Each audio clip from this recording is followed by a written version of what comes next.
Hello guys, my name is Aquiles Nandade, 17 years old, eldest son, and I have two sisters and one brother. Living to Manila, Binondo. Yes. Mag-review po tayo about sa Pisay po, ganon, na pinanood po sa atin ng mga teacher. Yan reaction video po natin yung natutunan doon and makawang aral na din. Excuse me po. And natagal-tagal na din po yung video na yun, napansin ko lang din po. Para maganda na din po.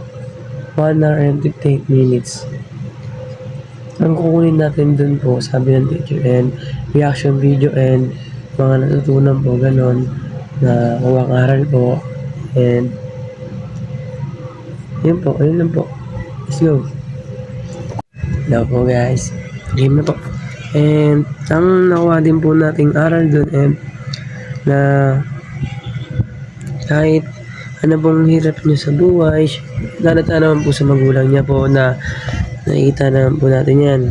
Kasi pare-pares naman din po tayo hindi successful. Nakikita niyo po sa isang taong successful po ba o hindi. Yan. Tsaka sa kanila magkabarkada po, maganda po kasi tulungan sila. Hindi sila nagsisaraan po. Ganun. And ang kinukumpara po ng mama niya sa school ng anak niya ay sa Manila Science po ba yan, ganun, school science, na sa school po kasi ng anak niya wala pong discount pag nanalo ka po, nag-champion ka po ng quiz bee, ganun, mga event po, nag-champion ka, wala pong discount sa mga bayad po, ganun, sa ID po, ganun, walang discount kasi champion ka naman po ng quiz bee.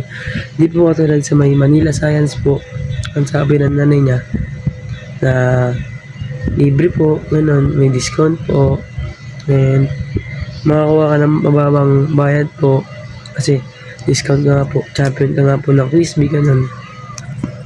At nakuha din pong aral doon na sobrang higpit po ng school nila din po, and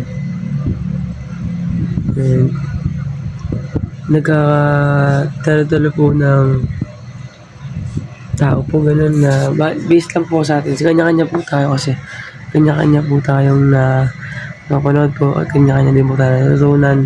Hindi naman po lahat pare-pareho po ng nakabase sa natutunan po at napapanood, ganun. And ang natutunan ko lang din po doon is ano po, na kahit anong hirap mo sa buhay, mananalo at mananalo ka basta may tiyaga ka at pagsisikap at may magulang kang gumagabay sa'yo at kakampi mo sa buhay. Kahit anong gaano kahirap yung buhay, may magulang kang kampi hanggang dulo. Salamat po.